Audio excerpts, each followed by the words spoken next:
is it in this one small life that makes it all worthwhile? It's the small things, the big things, the humor, the profundity that I notice. Go root around, dig around, mess around, figure it out. It's poking around.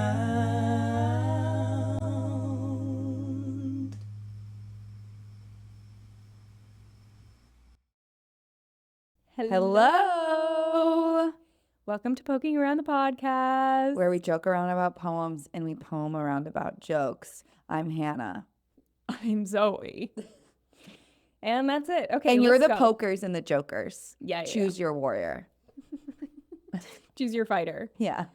Poker, it's tough. It's kind of a tough way to describe anyone. Right. Because it seems like you've got a sharp finger and you're going to... It sounds sexual to me. Oh, really? Yeah. I think that's like I think if I'm remembering correctly, like maybe that's something that people call like having sex in places like Australia and New Zealand. Oh, I poked her. Yeah, I poked her. So then if you poked her, you could be a poker. Did you guys poke? Did you guys poke? And that means close read and dissect a poem together. And let's not forget about the Facebook of it all. Exactly. Facebook was a beautiful place. I know, for like a couple years. It used to be a wonderful little portal where like you could poke your crush and like family members. Like your aunt who you never see. It's like she just poked you.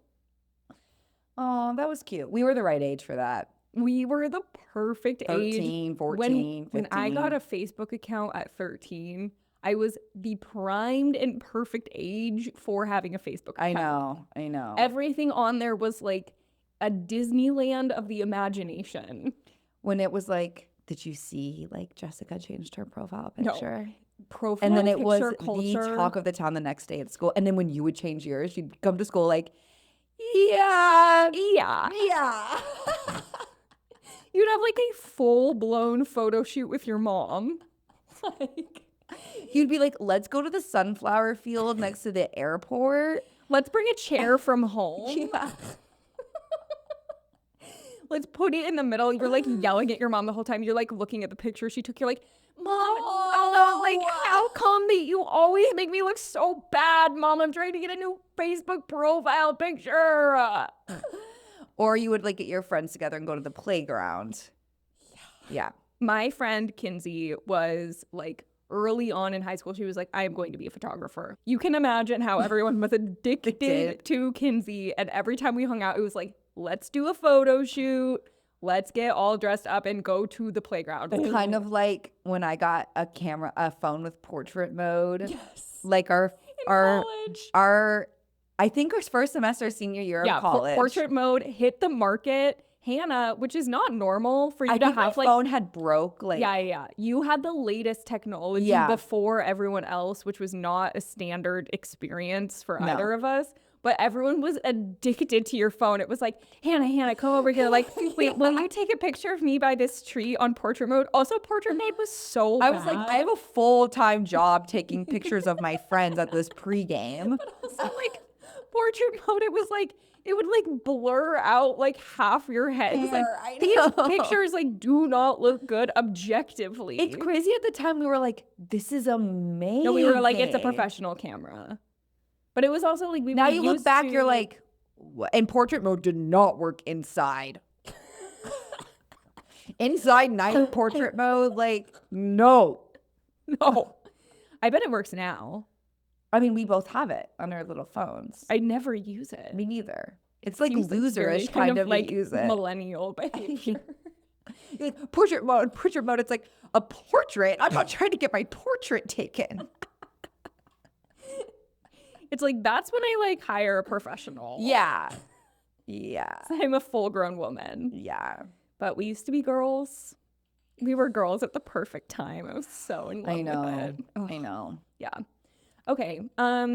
let's maybe get into it. Let's get into it. I do think we should say more about how you're 30 and I'm 29. I know. But this is not going to happen again for another 10 years when I'm 40 and I you're know, 39. but then this happened and it's like literally 3 weeks. Like we're born 3 weeks apart.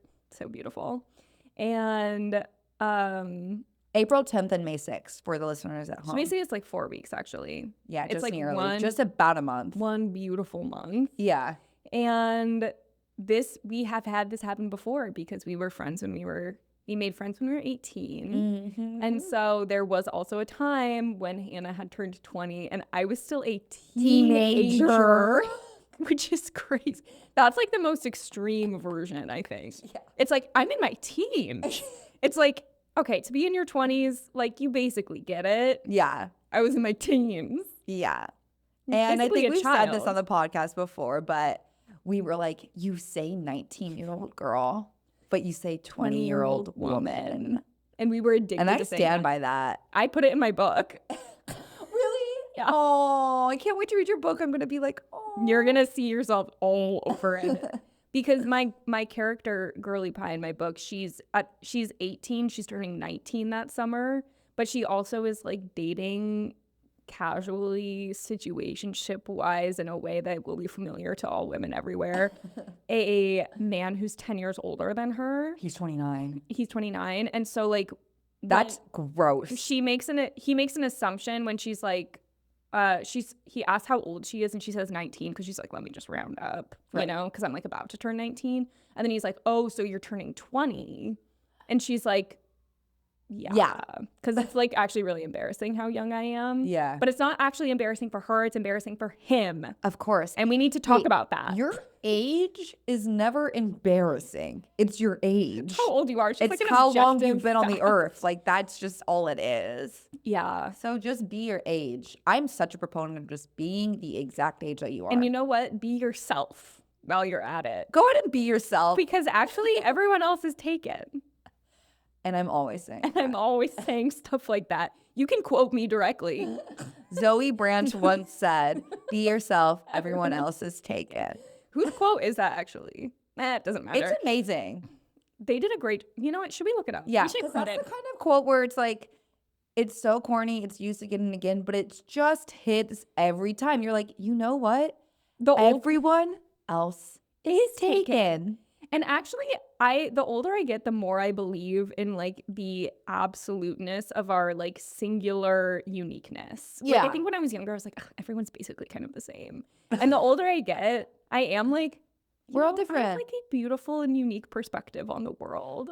No, and I've been thinking about this a lot when it comes to just strangers, because you come across so many strangers today, especially in New York, like a really wide variety. And you're like, so how come this guy is in a suit, Mr. Businessman, and he's really well suited for that, and this guy is like just complete opposite end of the spectrum? It's like their souls, they're walking just paths. Different. Yeah. Like I don't think this guy could have made a bunch of decisions that would have led him the other way. Yeah, like, yeah. I think you're like, naturally that's just how you go. You're different creatures. Like you're truly different creatures. And that's also the thing of being like, you have to form a relationship with yourself where you trust yourself, like your heart, because even if a bunch of people like followed the exact steps that like you or I have taken, it would not deliver them to like the places same results. We are. Yeah. Like it's like you can't like copy what someone else has done. You have to like look deep within and then figure out your own way. Yeah, so we're all different. It's of course by Oscar Wilde. I love that guy. Oscar Wilde. Just an unproblematic fave. I'm pretty sure. Yeah, I'm pretty sure. Yeah, you heard it here first. Oscar Wilde has the stamp of unproblematic. Perfect. And I'm like, and I won't be looking any further into that. No, he like went to jail for being gay. I'm pretty sure. Right on. And I'm not going to fact check that either. Okay. All right. You got another fact from us. Oscar Wilde went to jail for being gay. I'm like 99% sure. Okay. Otherwise, I wouldn't say it. Okay. But that's usually I would say something if I'm like 80% sure. Like, yeah, that's my cutoff. Right. No, yeah. Okay. Let's get into it. Great. So now we'll go into poem time. Yeah, so this is a 3-segment podcast. You get a poem time up front where we look at and usually close read or just kind of like generally vibe check a poem that we love.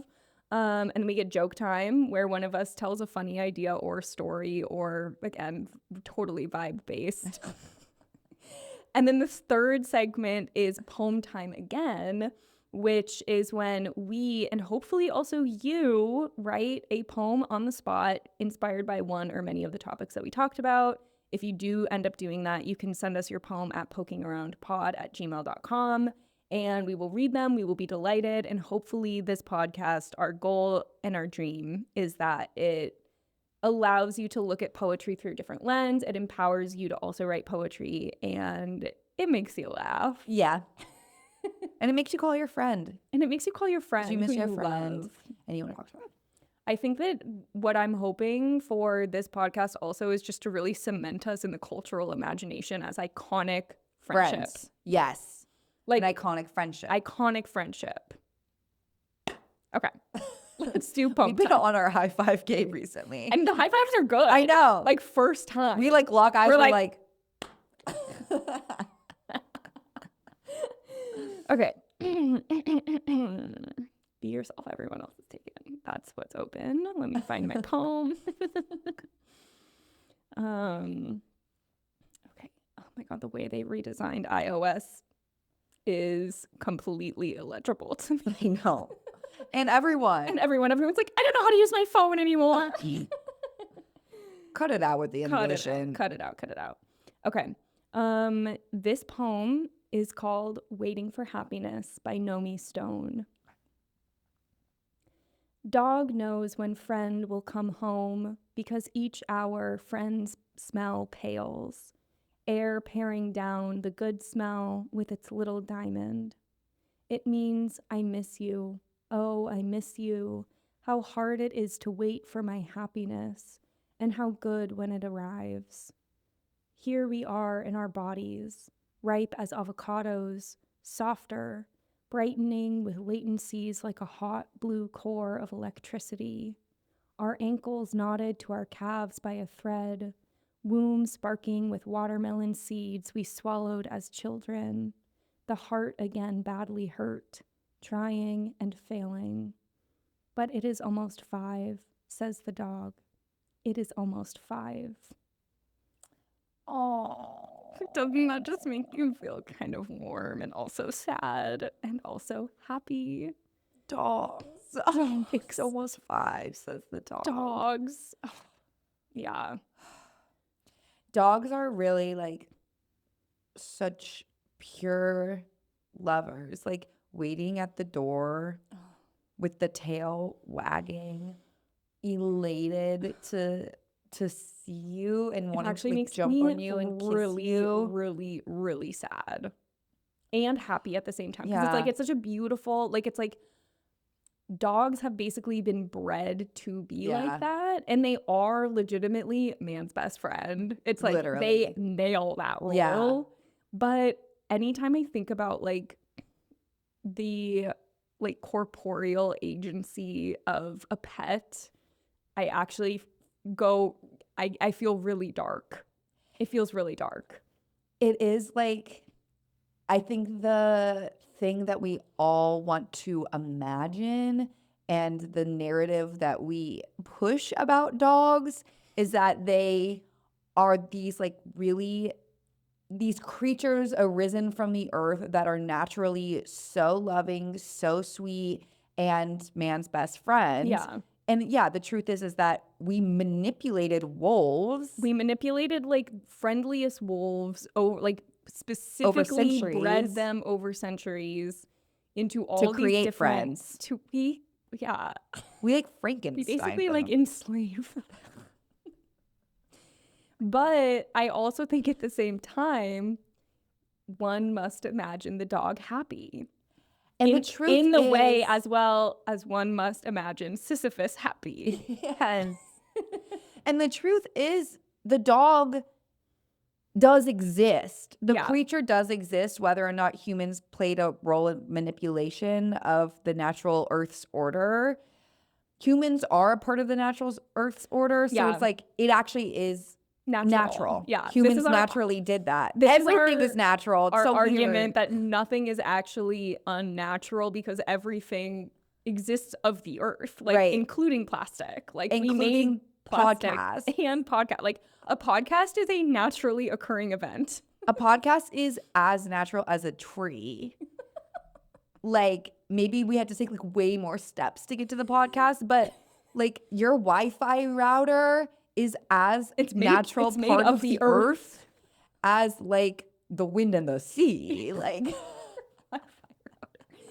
Yeah. it's so weird to think about that, but it's true. And it's same with dogs. Like dogs are just as valid of a living creature as the worms in the earth and the giraffes and even crap. pugs.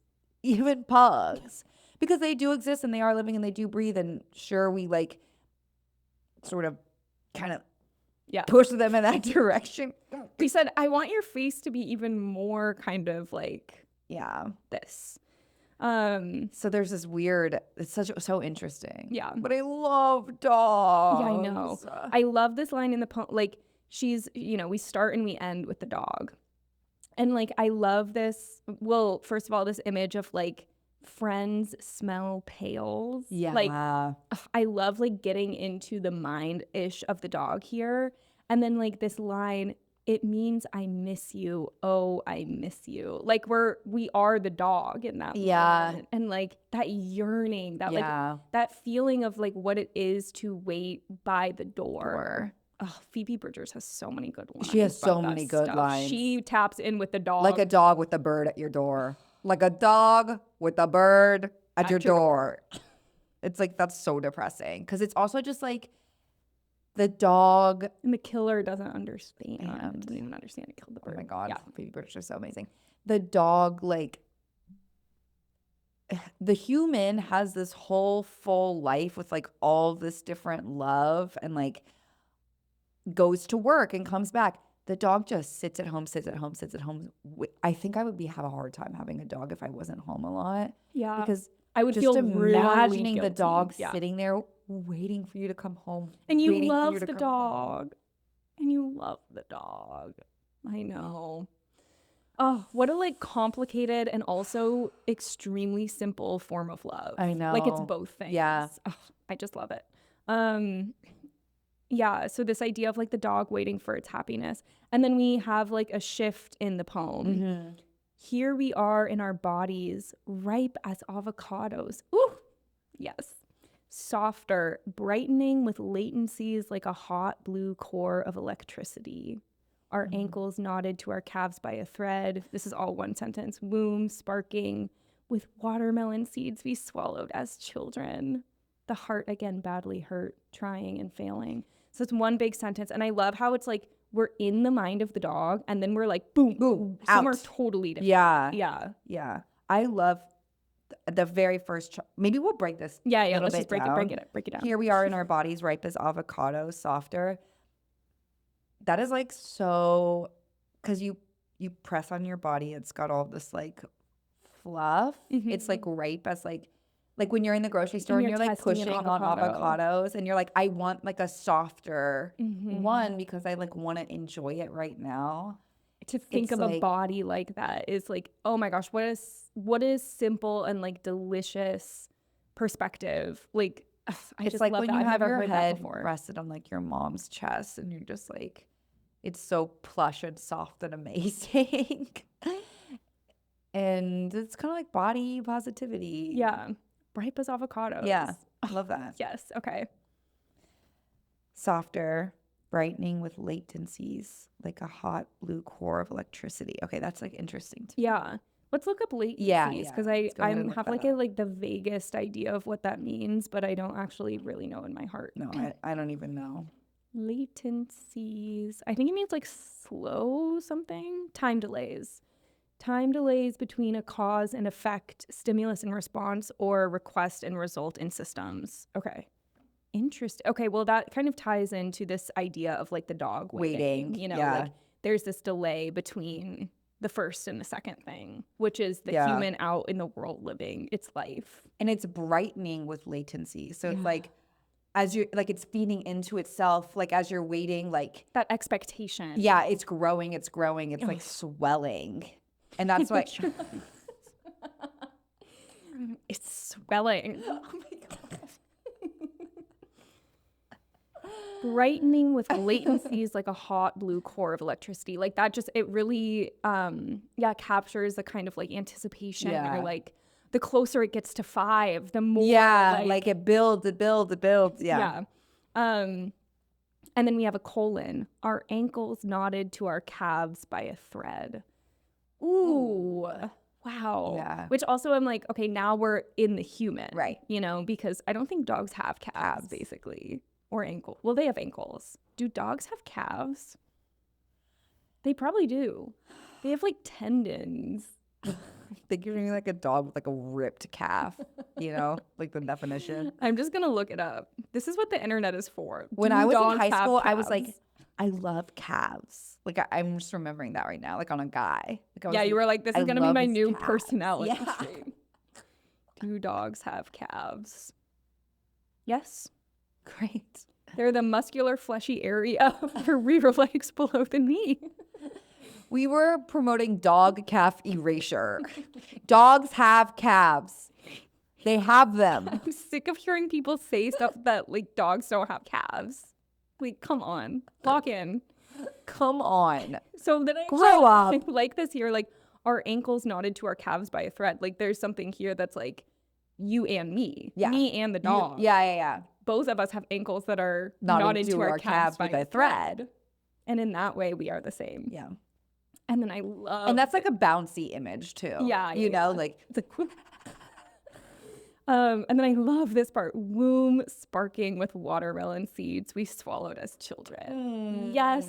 Did you have? I know that I've talked about this probably way back at some point on the podcast, but my older brother convinced me when I was a child, not watermelon seeds, but grapefruit seeds, because we always had grapefruits when we were at our grandparents' house. And I once accidentally, I was like so paranoid about swallowing the seeds. And then once I accidentally swallowed one, and he was like, that grapefruit is going to grow inside of your you. body. It is going to come out of your ears. It is going to kill you. Yeah. And I was like, I believe you 100%. I am going to die. I'm going to die. Yeah, I was told the same thing. Mm-hmm. But you know, funnily enough, and this is kind of like opposite, I feel like, of what you wouldn't expect. I was like, yeah, right. Yeah, fucking right. You're like, you can't trick me. I've got street smarts. It's like, meanwhile, I'm like constantly scared I'm gonna die from like some crazy thing happening. We're all so different. We're all so different. Yeah. I'm never afraid I'm going to die, but I did think the grapefruit seed would get me. Yeah. So there we go. Yeah, I love that line. And then the heart again badly hurt, trying and failing. And then we go straight into, but it is almost 5, says the dog. It is almost 5. Like this thing of like, oh, there's like heartbreak and there's bad shit and there's like the past and what we believed as children and all of these things, but also like life can be boiled down into this moment of like when you walk back through the door and like you see your wonderful friend. Yeah.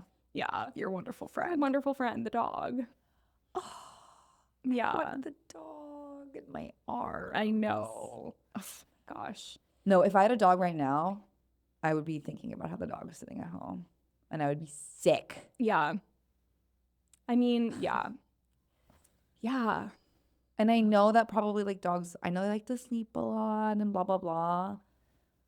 But with cats, it's I think different. I would if I ever got a dog, I would get a really, really lazy dog. Yeah. Like I would get a greyhound. I've thought about this because I like how they look like little ghosts. Yeah, they're so but cute. they also, even though they're like runners, like they're actually like one of the laziest breeds. Like they actually want to be like sleeping most of the time. And then you can take them out and like let them sprint like 3 miles and then like it's over. But I think it would be, especially like if you have like a breed that's like really intelligent and really high energy, like a border collie or something, it's like you have to be like with the dog out in the world. Otherwise, like the dog will probably go insane. If I worked from home, like if I had one of those kinds of lives, then it would be like dog. Dog. Obviously. Like, what a great way to get out. Yes. Yeah. Like, I would love to walk that dog morning, afternoon, oh my gosh. evening, I was talking to cuddle with it while I'm working. I was talking to a friend last week, and she was like, she lives in Fort Greene, and she was like, the Fort Greene dog park is basically the #1 networking spot in New York City. She was like, I have thought about getting a dog, like, just to meet people at the dog park, because everyone is like legitimately doing like big business there. Wait, when you say dog park, do you mean the off leash hours in the I morning? think so. At Yeah, Fort yeah. Because Greene? you've been there before. Oh my God, it's and so everyone's fucking there. fun. I dog sit sometimes for the listeners at home. Like a dog that lives right off of the park. What's his name again? Zeus. Zeus. He's so cute, and he's so bald, funny. and he's so funny, and he's so horny, And he's gay. and he's gay. Yes, he's gay.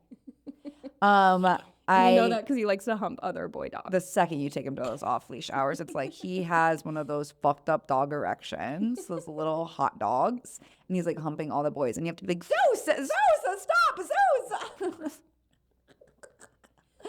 But the off leash hours are so fucking fun. Yeah. Oh my God, you're talking to everybody. It's just a big party. Everyone's got like their coffee cups. It's like 7:30 a.m. Oh. Everyone's in a great mood. Oh my God. I completely understand getting a dog. Yeah. If I live by Fort Greene, like kind of a goal is like live by Fort Greene, have a dog, do like start every day that way. Yeah. That's where Your friends live there too, and you can like you see your friends first thing in the morning. Totally. And everyone has a dog. Yeah. And maybe everyone has kids. Yeah. That's where we could get our brownstone. Yeah. That's where we could do our brownstone tree. Yeah. That's where we could do our brownstone. Where we co-live and raise our children together. Yeah, that would and be our awesome. dogs. Okay. Let's read the poem again. I agree. I love this poem. Me too. Oh gosh. Okay. Waiting for Happiness by Nomi Stone. Dog knows when friend will come home, because each hour friend's smell pales, air paring down the good smell with its little diamond.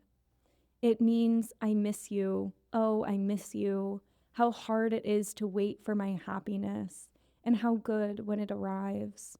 Here we are in our bodies, ripe as avocados, softer, brightening with latencies like a hot blue core of electricity. Our ankles knotted to our calves by a thread, womb sparking with watermelon seeds we swallowed as children. The heart again badly hurt, trying and failing. But it is almost 5, says the dog. It is almost 5. Oh, so that's delicious. lovely. Okay, amazing. So lovely. Okay. Joke time. Joke time. Okay, so today I'm going to tell a story. Yay! For joke time. Story time. Story time. This story circles back to like the original like formation of this podcast, which was born out of like Zoe having like a crazy gynecological experience, and I've now had my own crazy gynecological experience. So that's perfect because this is up top season 2. Yes. So we're just guided. What Hannah's talking about, I think I've told this like way back at some point, but I had this really, really bizarre and beautiful kind of appointment at the end of like, I don't actually even know the years anymore. But I was like writing all these poems about it. To years. Oh my God, they all blend together. But I was writing all these poems about it. But then I was also writing like joke bits about it because it was so ridiculous and funny. And I was like, wait, I'm actually like using all the same material to write like my poems and my like in my head like stand up bit. And then she's that's like practicing in the shower. I'm practicing basically. in the shower, like in the mirror, and I'm loving it. And then that's kind of, I was like, wait, I'm having this idea about how these are the same. And then me and Hannah are like texting about it. And then we were like, let's start a podcast. We were like, this needs to be further explored, basically. And that's what we've been doing. It's just like exploring. Yeah. Okay, so this happens to me on like Monday or something like that. Or Wednesday. It was Wednesday. Zoe already knows the story, but she's going to hear it again and she's going to love it the Hannah second sent time. this to our like friend group chat as like a 10-minute voice note, which was basically a podcast. And I really enjoyed listening to it. So I think you guys will enjoy it as well. Okay. And I'm going to really enjoy getting to like say stuff. Yeah. We'll do like conversation. We'll have it conversation style. Yeah, we'll do the conversation style. That's so hard when you're listening to a voice note. I mean, it's the same when you listen to a podcast and you're like, oh, I need to say something, but then it's also like, it's over. It's When the you're next listening thing. to a podcast and they're like, the hosts are like, what's that thing called? What's that thing called? And You're you know what yelling. it's called. You're like, I know. You're like, let me call. Like, why don't I have one of their numbers? Like, Yeah. Okay, so I was like long overdue for a gyno. It's been on my to-do list for forever. Just like a normal Years. checkup. I have an IUD, like I need that checked out. And I also like last time I went to the gyno, they were like, you have some like growths or something on your uterus, but it's like no big deal, but you have them. And I was like, okay, cool. So I wake up Wednesday morning. I had made a gyno appointment for 9:30 a.m. Or 9 a.m. I usually go to this like walk-in gyno, but you get a different doctor every time. And I was like, now that I have these growths, I should really like be like, I should have like a woman. That's like my go-to girl. So I like found this on ZocDoc. Classic. how are the reviews? Good. Like, and I was looking at both reviews and also like how easy is this for me to get to, Totally. you know? So I was like weighing. Scheduling a doctor's appointment anywhere, but I feel like specifically in New York, I mean, everything's so fucking hard in New York, but it's like the like mental math and like formula that you are doing. It's also like, do they take your insurance? You have to call. I know, you have to call. And then you want to schedule it on ZocDoc. At the very end, it's always like, you need a referral code from your primary. So then you have to end up just like scheduling on their website. Yeah. I always just The call. rigmarole. I do not schedule on ZocDoc because they always tell me, like I find on ZocDoc and then I read reviews and then I call. And they're always like, please don't schedule on ZocDoc. It's actually like really confusing for us. Yeah. And I'm like, they all have different portals. Oh my God, it's just a goddamn nightmare. Okay, so I wake up on Wednesday. I'm like at 7:30. I'm like, I don't want to go. Like I'm dead tired. I'm like kicking and screaming. I'm like, should I cancel? It's a $50 cancel fee. No, I can't cancel. I'll have to go. I stay in bed till 8:27. My goal was to leave at 8:30. I wake up at 8:27, get out of bed. I'm like, fuck it. I'm taking a shower. I don't care. that is wild decision. Because I knew it was really a 22-minute journey there. And I was like, whatever. I take a shower. I really don't want to go. I leave my house at like 8:40. I'm like, I'll be just like right around on time, whatever. I walk. It's also like you make an appointment. You always are in the waiting room for like at least 60 I was minutes. like, I don't think it it's a big doesn't deal. matter. I walk to the train station, which is like a 8 to 10 minute walk from my house. I'm trying to get into the train station. I realize I don't have my goddamn phone. I don't have my phone. And I'm like, okay. Like, Leaving the phone behind is wild. It's like, have I ever done this in my life? no, I know. I was like, I don't have my phone. It's like the only thing you addicted to need. that thing. Like that's my main thing that I love to have all the time. And I was like, I don't know where this place is. So I'm like, I can't go. I have to turn around. Also, I'm like cutting it so close that by the time I get home, get back, like whatever. So I'm like, turn around. I'm like, maybe I'll take an Uber. And then like, I'm like, wait, I have my computer. And maybe I can like figure it out on my computer. And the train's coming in like 1 minute. And I was like, fuck it. And so I just run. I get on the train with my computer. For some grace of God, I like put the address in my calendar on my computer, which I would never do. And I was like, okay, 14 DeKalb. Now you guys know all the address. And I was like, so I must get off at DeKalb, I'm guessing. Yeah. And then I'll just find 14, basically. And then I'll look at the numbers like it's the olden days. Like it's the olden days. I'll know because the numbers will be in order. Yeah. Thank God. Yeah, thank God the numbers are in order. Can you imagine? They really did something about numbers being in order. Okay, I find 14 DeKalb. I'm like, great. I walk in to this like building immediately. I was like, oh, I don't know if this is like Right for me. right for me. You know, when you walk into a building, you're like, this building is not up to code. And you want your doctor's office to be up to code. I go to the second floor, which is like where the gyno office is. It's immediately the vibes are like massive room, fluorescent lighting, plastic Easter decorations, like everywhere.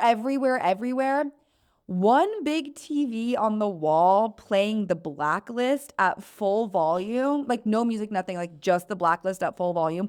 All of the chairs facing The Blacklist, and everyone's like watching it.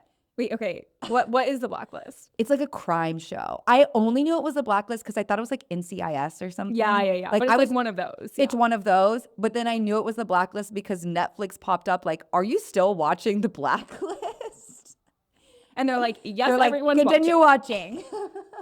Everyone in here is watching. It's one of those like really graphic crime shows. Like it's like Special Victims Unit. Put it in a SVU. doctor's Put it in a office. doctor's office.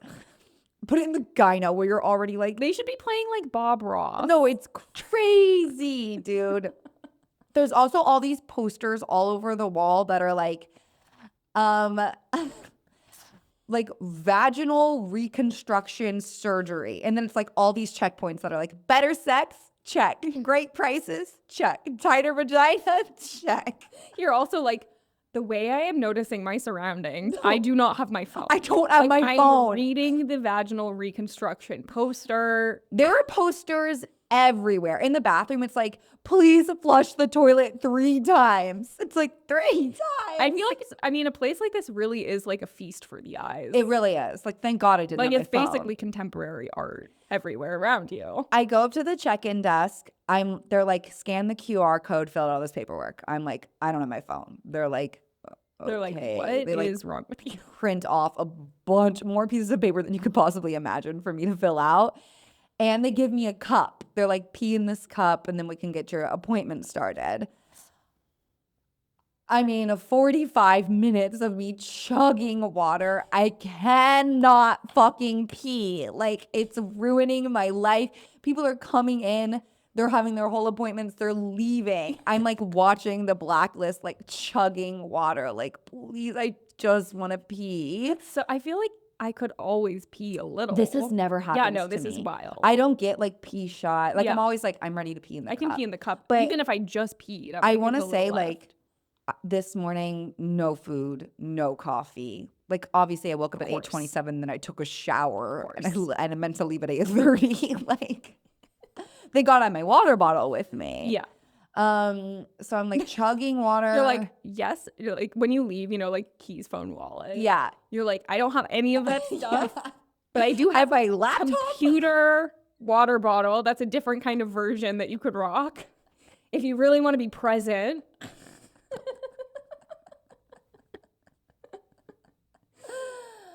I am sitting in the waiting room for forever. Finally, a nurse comes out. She's just like, just come on.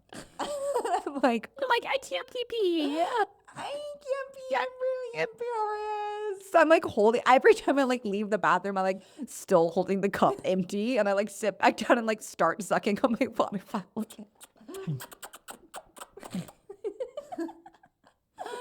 The nurse calls me in. She's like, just come on. I'm like, okay. I like am just holding my cup. She's like, at some point, just pee in that whenever you're ready. But let's get started. And I was like, totally. I'm in the nurse's office. She does not like, she's like, how much do you weigh? How tall are you? She like just is asking me basically. But she does check my blood pressure. Okay. Then she's like, okay, the doctor will be coming in soon. Get totally undressed and cover yourself in this.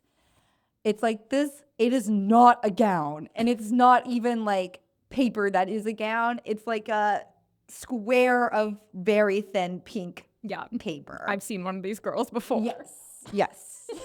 So I'm a butt ass naked, like sitting in the chair covered in this paper forever. Like I did it on my phone. It felt like an hour and it was so cold in there waiting for the doctor. Oh my God. Butt ass naked. It's wild when you don't have your phone. You're like, legit, what time is it? Like, if there's not a clock in there, No. you will enter a fugue state. This happened to me last year when I got my phone. I got a new phone, but I wanted to trade in my old phone. But in order to trade in my old phone, I had to get a crack on it fixed. And so I gave my old phone to like the crack fixing guys. And he was like, come back in an hour. And I was like, totally. And then I went back. I went to a bagel store next door and I was like, an hour. But it was actually kind of amazing because I completely, like, in my own body, I like at a certain point, I was like, I think it's been an hour. And I went next door and it had been basically exactly an hour. I was like, okay, I've still got it. It's actually important to like get back into tune of your own internal clock. Yes. It felt like I was waiting for an hour. It was probably like 12 minutes. Yeah. But I was freezing too. I was butt ass in only my sandals. You have no book. I have no book. I have nothing. I'm freezing. I'm just in this little paper cover up. The doctor comes in. Her name is Yvonne. She's a thick Long Island accent. She's like in her 60s. And she's like truly a hoot. But also you're like, you're my doctor. And she's like, you know, men made everything here. This made by a man. This made by a man. Everything here is made by a man. And I was like, totally. And then she has me spread my legs, of course. I go up in the stirrup. She was like, you know, this was made by a man. It's like, yeah. The lamp that they're using. You're like, and also this little pink sheet was made by a man. Yes, as well. That's obvious. The lamp that they're using to like, she's using to like look into my vagina is like, just a shitty, like the Pixar lamp, like just like a lamp, like a normal like lamp. And she was like, oh, I don't want your hoo-ha to get burned. I don't want to get a tan down there because it was like so hot on my hoo-ha. I bet that felt nice though. Kind of, yeah, because I was cold. You're cold. You're like, actually like put it closer. Yeah. And she kept being like, I know I seem a little bit autistic. She was like, I know I'm autistic. I just like things a certain way. When you're 66, you can be autistic. And I was like, cool. You're like, it's Autism Awareness Month. It's Autism Awareness Month. They've got that stuff all over the subways. You're like, I'm aware. It's okay to be autistic at 66 and even at any other age as well. She was like cracking me up. And then she was like, okay, we're going to get you into the ultrasound room because you have an IUD. We want to make sure everything's in a perfect spot. Let me go check with Ina, the ultrasound lady, and then we'll get you in there. So stay here. So I stay in there. I'm still butt ass. She comes back. She's like, okay, great news. Ina has nobody in there and no one's really in the hallway. So I don't think you have to get dressed again. We'll just shuffle you in there. Obviously, I'm like, okay, like I'm going to do anything the doctor says. I stand up, I'm like trying to configure the sheet so that it will like cover both my front and back, which is like a nearly impossible task. And then she's like, grab all your stuff. I'm like, all my clothes, but I have my platform sandals on. But as besides that, all my clothes, I still have my little my empty pee cup, my bag, my computer, my water bottle. No phone. No phone. She puts like another sheet behind me like a cape, and she basically is like holding my body, and I like shuffle across the hallway into the ultrasound room where Ina is.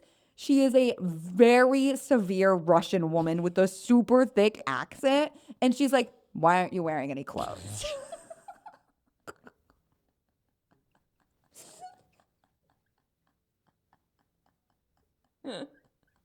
She's like, what an amazing question, Ina.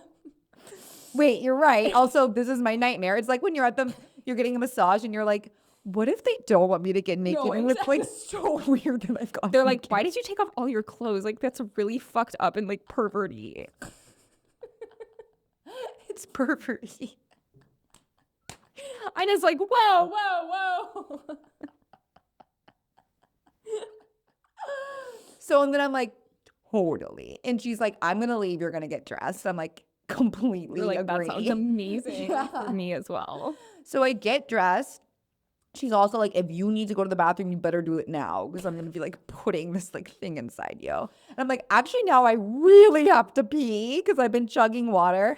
I go, I pee in the cup. I can't give the pee to the nurse. I'm like, finally, that's over with. Like, I come back. It's so funny when you pee in the cup and you're holding it. You're like, this is like randomly hot. It's very so hot. It hot. just came out of the inside of my body. It's like humbling to be like, it's really hot. Yeah. There. Like you hold it. It's like holding a cup of coffee. Like, Yeah. wow. Yeah. And you can like look at it. You're like, oh, there's like little bits of like stuff in here. Especially if you've recently been on your period. Yes. Then Yes. there's stuff. And there's stuff in there. As fuck. Little swimmers. Little swimmers. So then I come back. She's like, take off your underwear. I'm like, I'm wearing this exact dress. I was wearing like a dress. I take off my underwear and then I sit in the chair and she's like, cover up. And I was like, what? Up, you fucking pervert. You're such a fucking pervert. So then I take the pink cloth again and I just put it on over my dress because I'm like, I am covered. I'm wearing a dress. Yeah. Anyways, then she like does like for lady listeners at home or people with vaginas, like, you know, they like put like a condom on a wand and they like squeeze all this goo on you and they like put the condom wand like up inside you. And I was like, oh, I'm supposed to tell you that I like last time I went to the gyno, they said I had some like growths on my uterus and that they're fine, but just to keep an eye on it. She was like, bullshit. That is complete bullshit. She was like, you do not have growths on your uterus. Doctors say this to make patients upset. You're like, are you even looking? I like, know. I was like, well, like you haven't even really like gotten in there yet. I had like a really normal experience at the last gyno, and they said that I had growths. She was so Russian. Like, I can't even do her accent, but like can't be overstated how like severe Russian and like mean she was. Aina, okay? Then we do all that. She's like, you don't have any growths. It's bullshit. Then she's like, okay, get dressed, go back into the waiting room, and the doctor will call you in to go over results. And I'm like, okay. I get dressed. I go back into where they're watching Blacklist. Okay. I'm watching Blacklist. There's like nothing to do. Then I get called back in. I go over the results with Yvonne, and she's like, don't let anyone tell you you're geriatric. You have plenty of eggs.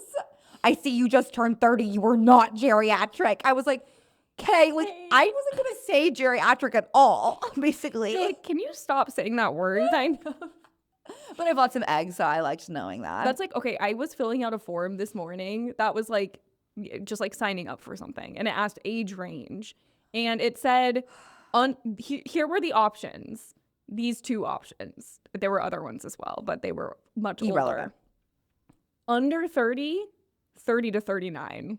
I was like, that's not usually how we're cooking this. No, I love it when it's 25 to 35. No, exactly. Yes. It's like, so everyone in there has a lot in common. But you're also like, what am I supposed to say? No, exactly. Because also it was signing up for something that is going to be happening in June, at which point I will be 30. I'm not 30 right now, but it was humbling to be like, I guess I'm going to click like 30 to 39. But that feels like really...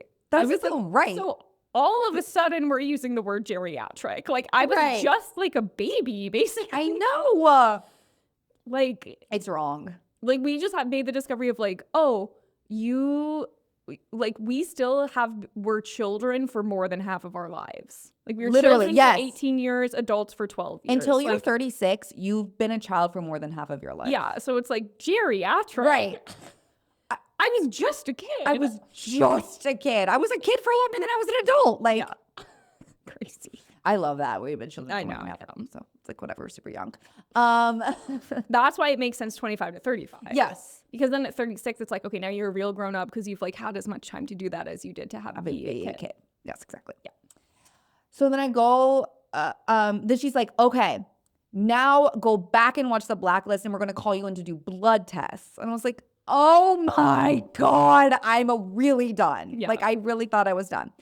I go back into the waiting room. I'm watching the Blacklist. What is happening in this episode is the bad guy is this like serial killer called the Stew Maker. And he's called that because he burns his victims' bodies in a chemical solution until they can run down a drain. Like he completely dissolves his victims' bodies, and that's why he's called the Stew Maker. Yep. Okay. And then in the episode, that is though like a smart way to do it. Right. It's like, if you're gonna do it, like you better do it that way. In the episode, he kidnaps the main girl and he takes her to like this cabin upstate. Oh, he has like a wife and a child. He's like a quote unquote like normal guy. And he has this like cabin that his wife's like, we have this cabin, but like it's mostly like his like area. Like I've actually never been there. It's like, so he's killing people there. He takes this woman who's like the main detective of the show and he like kidnaps her and like brings her to the cabin. And she's like trying to relate to him on a human level. She's like, I bet you have kids, right? Like all of this stuff. And she's like making progress with him. But he's like, I've been paid to like basically like really torture you and like make it hurt. And he's like, torturing her, like pulling her teeth out, like Like again, like I am in a medical setting. He's shooting something into her shoulder. He's like, there's a nerve cluster like right above your brain. This is going to hurt a lot. And he like shoots it. And she's like, ow! Then the FBI is like talking to his wife and they like know he has her. And they're like, where is he? We have to find the stew maker. Like we have to get to him before he like makes her into stew basically. And it's like this super tense moment where it's like they're on their way, like they're about to get her, but like he has her tied up, he's like torturing her, he's like about to put her in the chemical bath. Then the nurse comes out, she's like, Hannah. You're like, this is just getting really good. I was like, oh my God, like it's all about to climax. And I'm like, okay. Then I go into the back and they put a damn needle in my arm and pull a bunch of blood out of me. And they couldn't get it. The nurse is like tapping it. Like she cannot fill up the vial. She's like, have you had any water today? And I was like, I've had more water than you could possibly imagine. Like I've been chugging water since the second I got here. Your body's just like completely shut down. I'm like, your body's like, so without my phone, I actually can't really do anything. I can't do anything. Including pee or give blood. And like, I just watched something about like a stew maker and I really like hate that you're putting a needle into my arm right now. Like it's not right for me. She takes the 3 vials of blood. She's like, we need to see you back in 2 weeks to go over the results. I was like, no way in hell. So I make an appointment over the phone in 2 weeks. I was like, call me if you have to tell me anything. But basically, I'm never coming back here I don't want to see again. you bitches ever again. All love. All love. And then I leave. And that experience was no food, no coffee, no phone. I was there for like 4 fucking hours. So beautiful. It's beautiful. You had a beautiful experience. I love having kind of like I don't love it, but it makes for a great story, like a somewhat like wacky medical experience. Yeah. Hannah was saying, she was like, it's the kind of place where you go and you're like, okay, yeah, I have like free health insurance. Yeah. I will say I had free health insurance last year. I don't anymore, RIP, but I had a primary care physician in Chinatown and I went to my appointment. And it was like in this huge building. Like I think that there were like 100 doctors in this building. Oh it was God. like, it was packed full of people. I was the only remotely white person at all. Like everything's in Chinese. And I had a really positive appointment experience. Like, my doctor was so amazing. She was such a good doctor. Everyone who I interacted with was so nice. And it was like easy peasy, like in and out of there. And I was like, honestly, yes. Great. Yeah. Fabulous. And I had a really positive, actually, dermatology experience in Chinatown as well. Great. Yeah. Chinatown. Yeah. Sometimes you have with free health insurance, like on Medicaid, you can have the best experience. Yeah. And then sometimes you walk in and you're like okay. I did like Yvonne. Like, she was I mean, we cool, love her. but also I was like, You're like, what? this isn't right. You like the floor lamp up the vagina. Yeah. And then her saying hoo-ha.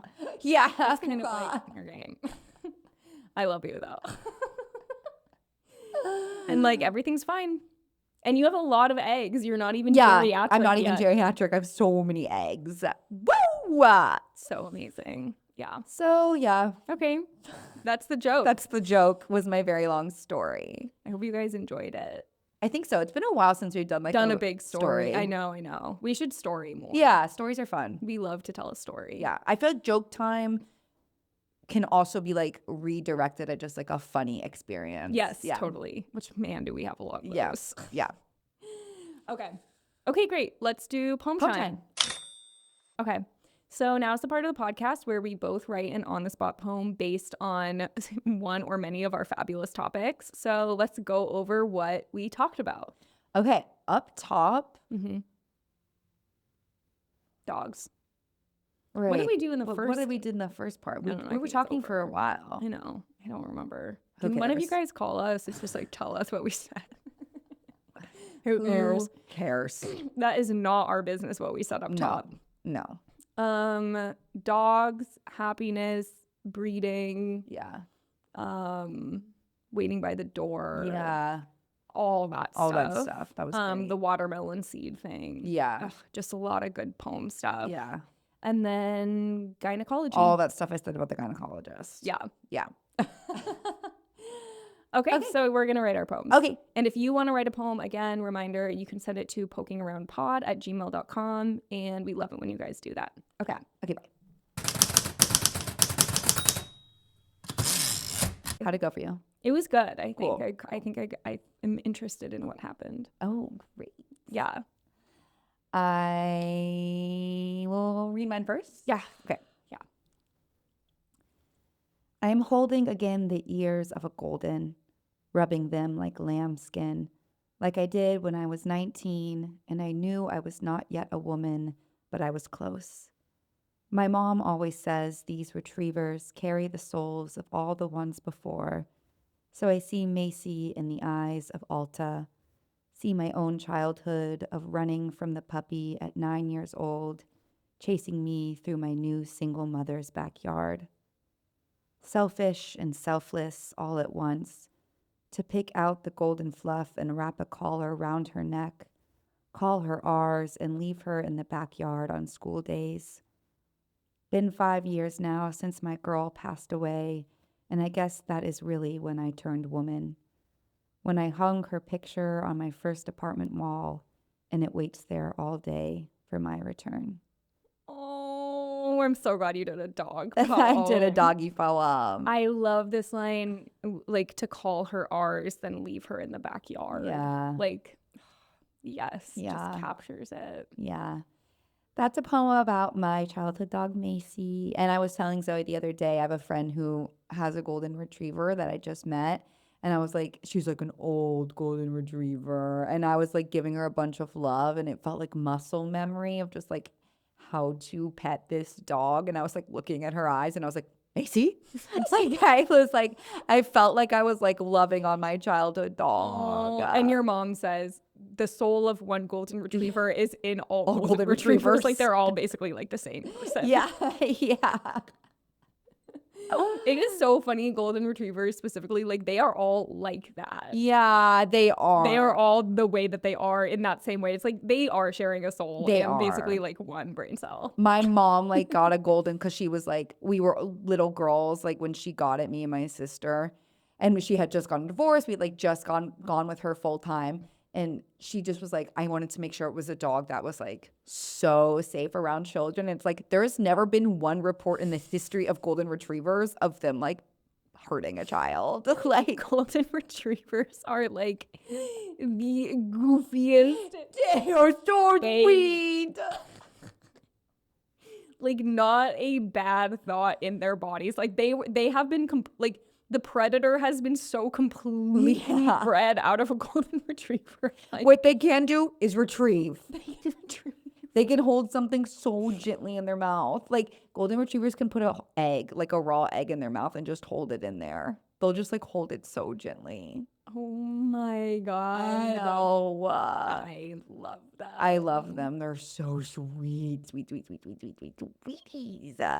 It is like so if you or I got a golden retriever, I feel like it's like the most like basic dog you can get. Yeah. It's kind of like, okay. It is like if like a dog was like whittled down into like one like breed, it would be the golden retriever. It's just kind of like so that's like a dog. They get about like what a dog. Yeah, they do dog perfectly. They do dog so well. Oh, Okay, I'll go ahead and okay, read it again. Read it again. I am holding again the ears of a golden, rubbing them like lambskin, like I did when I was 19, and I knew I was not yet a woman, but I was close. My mom always says these retrievers carry the souls of all the ones before, so I see Macy in the eyes of Alta, see my own childhood of running from the puppy at 9 years old, chasing me through my new single mother's backyard. Selfish and selfless all at once, to pick out the golden fluff and wrap a collar round her neck, call her ours and leave her in the backyard on school days. Been 5 years now since my girl passed away, and I guess that is really when I turned woman. When I hung her picture on my first apartment wall, and it waits there all day for my return.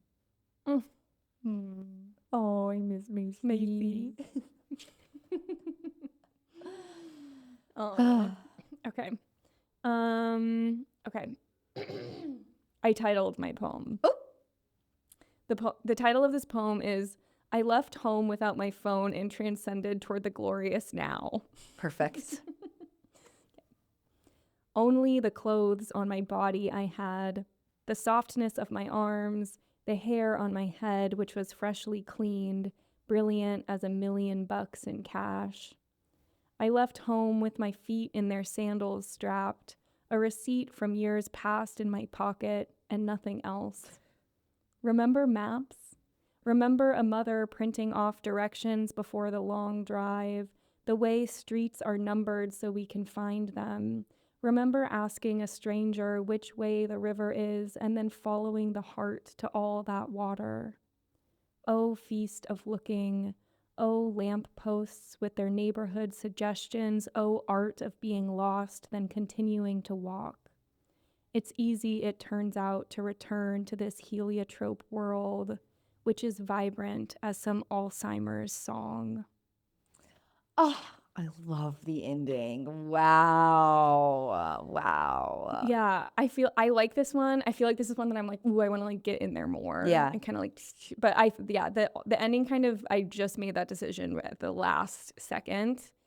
That thing being like when people have like complete memory loss, like they still remember songs, and like if you play a song for them, they'll like know the words. And I feel like the ending bursts open the poem like so much. Yeah, and this thing of like, I think that so often because we have our phones and because we have all of these modern conveniences, like there is something that we forget and something that we're kind of like, we like sleepwalk through like all of these things that are happening around us. Like we're just completely almost like blind to them. And so like when you don't have that crutch, you kind of like are burst back out into the world and you're like, oh my God. And all of these things also from your childhood of being like, it's like we still grew up in a time, it's like our parents didn't use GPS to get to places. It's like my mom has like a map of Denver in her head. Yeah. And like if she didn't know where she was going, she would like print off directions from MapQuest. Yeah. And that thing of like, oh my God, the world still exists like that. Like the world was still actually kind of like designed for you to be able to like navigate it potentially without this technology, because like the technology is still pretty new. Yeah. And so being out and being like, oh, this is kind of like I'm being played music after having forgotten everything. Yeah. No, I love that. Because it's also like these things I think are going to be proven to like cause like long-term memory disasters. Like they're like melting our brains basically. Like and I wonder about the uptick in Alzheimer's as we get older and like generations start. It's also actually like wild. Like you spend one day without your phone, you're like, whoa, like I'm living in a completely different world. It totally like inspired me because obviously I did it by mistake. Yeah. If I were to do it on purpose, I would like kind of like do You'd some be ready. research before you would, like, I left the print house. Out the MapQuest. And I would like text like Zoe and text my boyfriend and be like, I don't have my phone today, because I got all nervous that someone was gonna be like trying to reach me and see when I was home, but knew I had an appointment. I don't know. But like to leave without it and just be like, I'm putting this in a drawer for the day. I'm doing the whole day without it. And it sounds so scary randomly, but it's like, we could do it. Also, like, I know the subway system well enough that I could get around. Figure out where I'm going. And also there's something to being lost and just being like, actually there are like, especially somewhere like New York, like you can ask people for help and they will help you. You know, and like that's a lost art of being like, hey, like which way is like we don't do that anymore. But like that's part of like what a social fabric is. Yeah. And you feel more connected to others when you like rely on them for that kind of thing. It would be cool to do like one day a week, no phone. Yeah. It's like every Tuesday I do no phone. Honestly, I leave the phone at home. Let's do it. Let's do it. I'm like on days when you're not busking or like doing something that's like, even if you are doing normal. Oh, busking is hard because we have to do payments. I really want to. I have like looked into getting a flip phone because I think it would be really fun. Yeah. I think I really want to like write stuff about it. Yeah. Like I think you could like write a book about like going phoneless. Yeah. Oh, definitely. Oh my God, I'm sure people have. Yeah. But my main sticking point honestly is like busking. like we accept payments with our phone. Yeah, but we could like print out our Venmo QR I know, code. but the card. And you can buy a card reader. Yeah. Like, if I you think it really needs to wanted be to. connected to your phone though. How did they do it in the olden days? In the olden days, like a busker would not accept card. Right. They would only accept cash. Yeah. Yeah. Yeah. Anyway, So something about like busking. You guys probably relate about how you guys know about like when you go and you like do your performance art on the street. Yeah. Okay, let's redo it again. Okay. Yeah. Okay. Title. I left home without my phone and transcended toward the glorious now. I also like thinking about I'm just kind of like, we so rarely title our poems. It's like fun too. Yeah. But there's this thing also of being like the glorious now, which is kind of like the past. Like when you're without your phone, it's like, oh, I'm actually in the past, but actually like it still exists now. But it's never been more right now. And it's never been more glorious. I'm like present in a way that I'm usually not. Exactly. Yeah. Okay.